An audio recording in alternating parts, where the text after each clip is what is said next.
What's going on, guys? My name is Josh. Welcome back to my channel, and today we're going to be talking about some reasons on why I'm bullish and optimistic for Bitcoin and blockchain as a whole in the future. So without further ado, let's go ahead and jump right in. So we can see that Bitcoin is currently at $9,855 and it's currently up 3.7% with a market dominance of 67.6%. Ethereum is back over $200 at $213.69. Nice. With a 5.8% increase since yesterday. So let's go ahead and look at on the daily chart. If we take a look at this chart, we can see that Bitcoin is still in this ascending channel. It kind of verged over higher, and it's still maintaining this trend line, and it's trying real close to break that $10,000 mark. So this is an older video that I found of Nipsey Hussle. I'm not going to play the whole interview, but I want to play a very small clip from it. Even Nipsey knew the importance of being able to send money peer-to-peer without a middleman, and he understood that. So without further ado, let me go ahead and just show you this video real quick. Reasons why it's a big thing, and it's financial reasons why it's a big thing, you know, and even like on a simple level of like sending money overseas or something. To be able to do that peer-to-peer and not have no middleman with a fee, and with a policy, it's just a direct transaction that's, you know, regulated by a public ledger. That's a big innovation if you understand like banking and PayPal and all that type of shit. You know, somebody told me that it's like what the internet was in like the early 90s. And think about what that turned into and all the billion-dollar businesses that was built off of that. That's like what the cryptocurrency, blockchain opportunity is similar to. So it'll take a while before we see it mature and really turn into what it can potentially. I really like to mention on what he said about how, remember how the internet was back in the 90s and see where it's at today. It's the same exact thing. Bitcoin is only 11 years old. It's still in its infancy, and it still has years and years to go. And we're only experiencing the infancy stages of peer-to-peer blockchain technology. So one of my main reasons that I find much value in Bitcoin is that it takes around $12,000 to make a Bitcoin, to fully mine a Bitcoin. It takes $12,000. So this is an article from February 14th of this year, and it says, in a new report, the crypto-focused research firm TradeBlock estimates the average cost to mine a single Bitcoin could jump to $12,525 after the halving expected in May.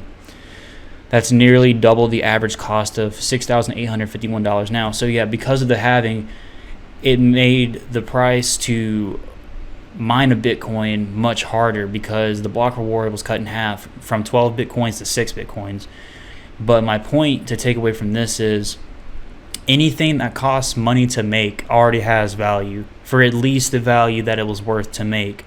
Like if someone were to give you something that and it costed $10,000 to make that, you're not going to sell it for $5,000. You're not going to just throw it away. That'd be really stupid on you as a business, on a business strategy. So just that it costs $12,000 to make this Bitcoin, you wouldn't sell that for anything less than, hopefully. You wouldn't just disregard it as worthless. Like, no, this thing costed $12,000 to make. There's definitely some value there if it costs that much to make. But anyways, next thing I want to talk on why Bitcoin is going to be a big catalyst in the future is because of the Lindy effect. So the Lindy effect, for those who don't know, is a theory that the future life expectancy of some non-perishable things like a technology or an idea is proportional to their current age, so that every additional period of survival implies a longer remaining life expectancy. And we can see on this chart that Bitcoin is definitely on the Lindy. It's so far it's passing the Lindy effect. We're currently right here under greater perceived safety and proving that the system is hard to change and thus reliable, reducing anxiety and protocol risk. So as time goes on, people will definitely see like, oh, Bitcoin is pretty safe.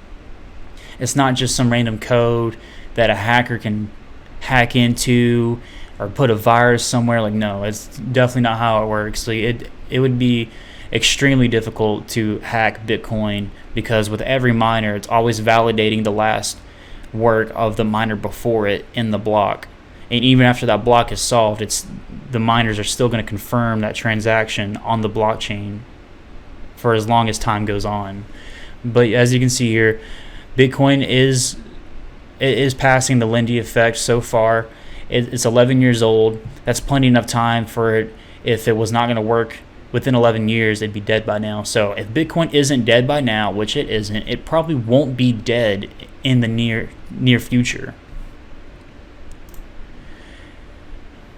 Another example of the Lindy effect, and just for some perspective, is looking at Bitcoin's logarithmic chart. So if you zoom all the way out and just look at the log on Bitcoin, you can see that we are still in a major uptrend.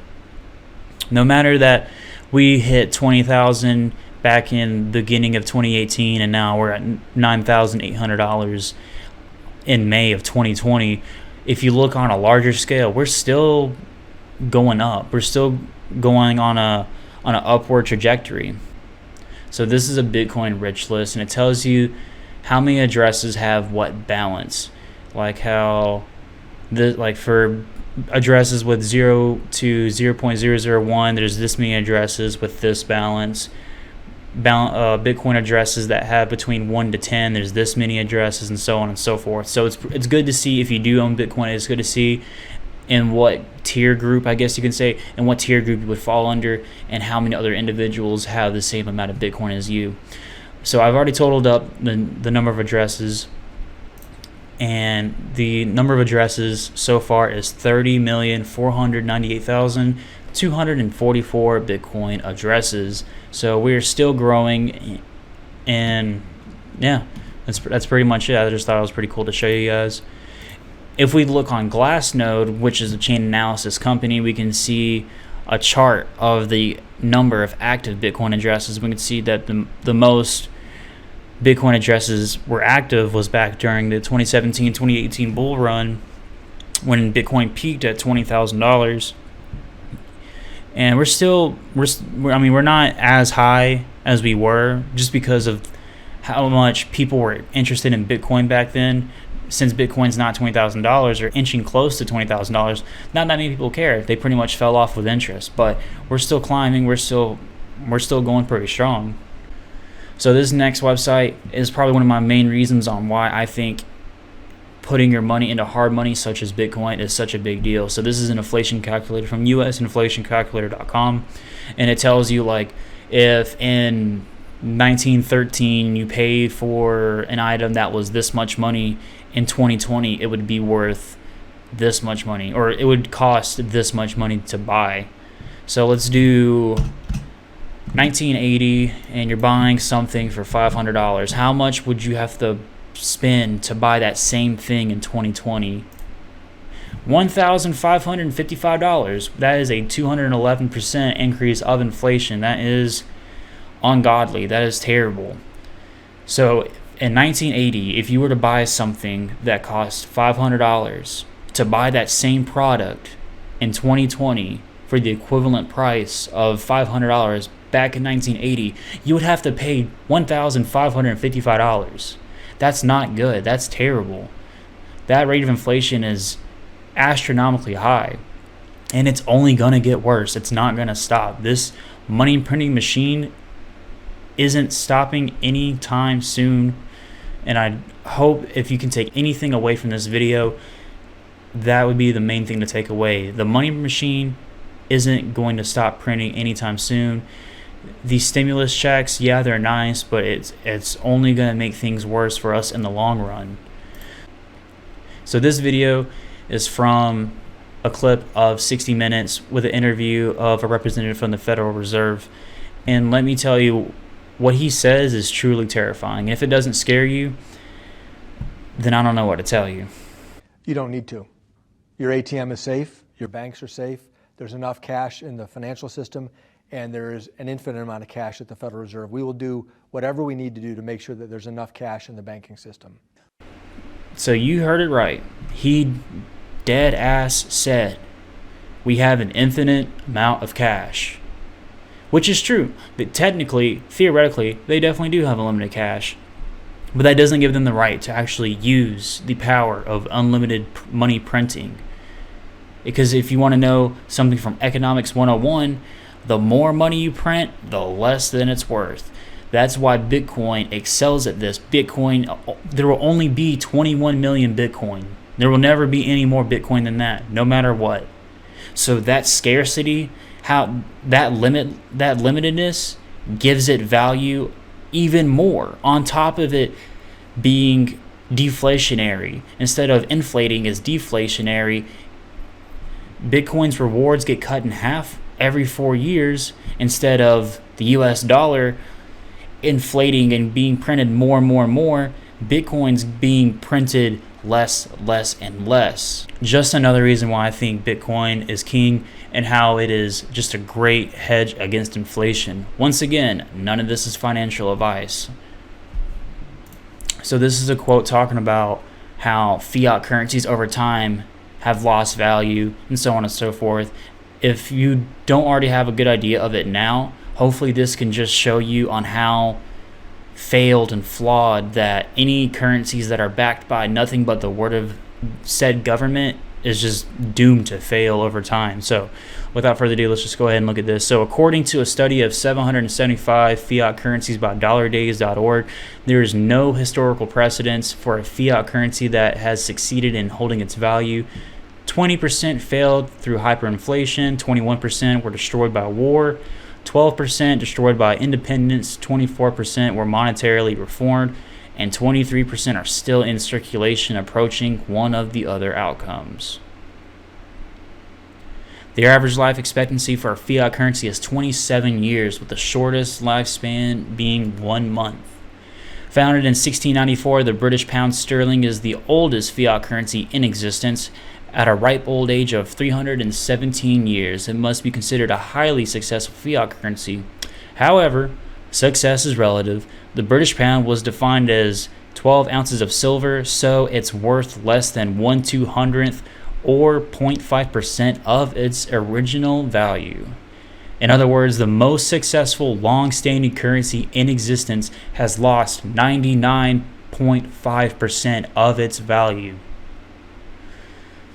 I don't think I need to say anything else after that, but just another thing that makes me bullish and makes me optimistic just to keep investing my money into hard money and sound money such as Bitcoin and other cryptocurrencies. So Visa, the credit card issuer, they submitted a patent for a digital dollar back in November, and it became public just a few days ago. So described as digital fiat currency, the patent was initially filed by Visa on November 8th, 2019, with the USPTO commenting today. It takes quite a while to publish a filing of a patent. Visa's patent is described as a central entity computer that receives requests that include the serial number and denomination of a physical currency, the creation of the digital currency, and the removal of the physical currency from circulation in a fiat currency system is recorded on a blockchain. And not any blockchain. This is going to be developed according to the patent on the Ethereum blockchain, the second largest cryptocurrency by market cap so far. And you can even see here's the patent application, and here's a little diagram of the patent. It clearly shows you a blockchain process and even has it illustrated right here. This is bullish. This just goes to show that mainstream adoption and institutional investment is here. We are seeing the precedents of it right now.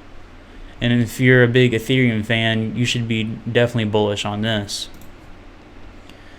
So the last thing that I wanted to talk about in another keynote on why I'm bullish and optimistic for Bitcoin and blockchain is government surveillance. So the United States is notorious and doesn't even hide the fact that it does it anymore. Your government spies on. If you're a United States citizen, your government spies on you, hands down. Doesn't matter if you're a criminal, if you're a radical individual, you're being watched 24/7 by the government. The Senate passed a bill granting the FBI full access to your browsing history without a warrant. Crazy times we live in. And I bring this up because so you can see how Visa has already applied for a digital fiat currency that's based on a blockchain.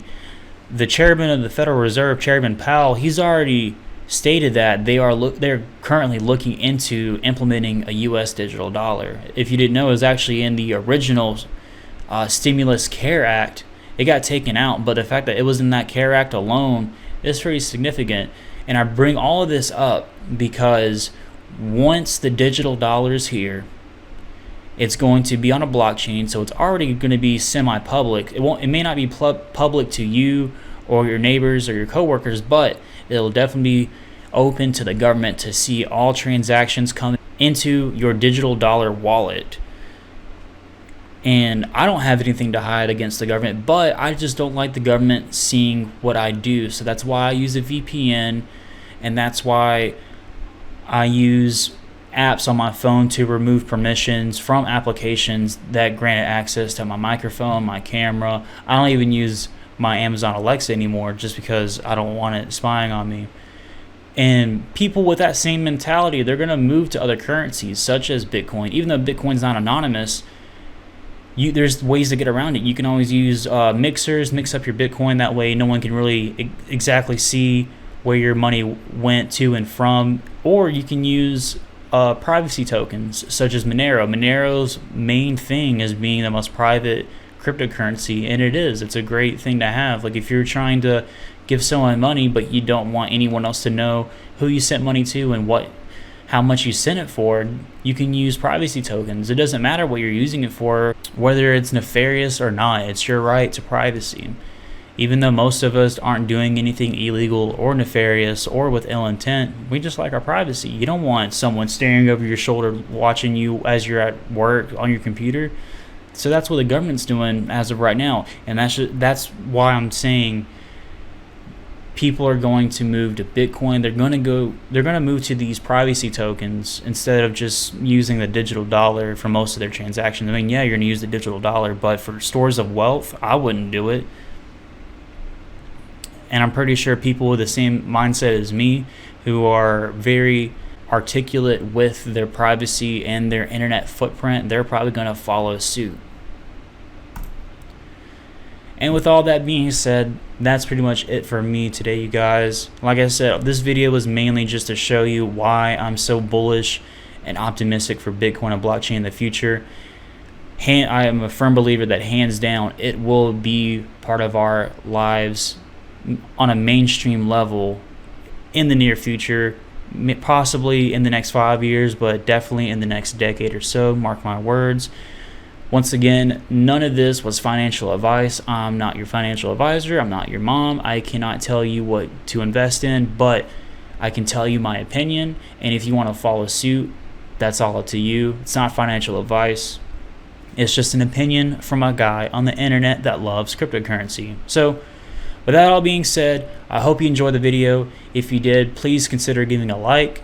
Comment below. Tell me what you think. If you follow the same beliefs as I do on Bitcoin being bullish in the long term, short term.